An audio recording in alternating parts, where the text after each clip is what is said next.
तुम मेरी फिक्र मत करना, ठीक है?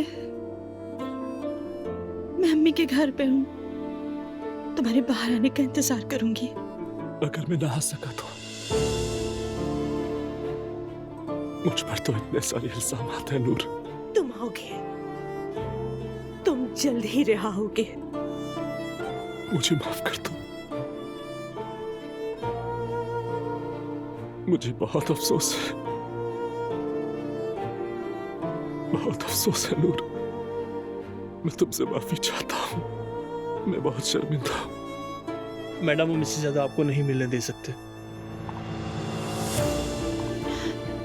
मेरी जान, मैं तुमसे बहुत प्यार करती हूँ रोहान, और करती रहूंगी।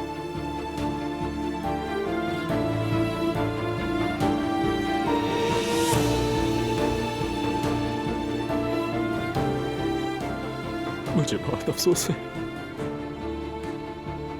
माफ कर दो मुझे।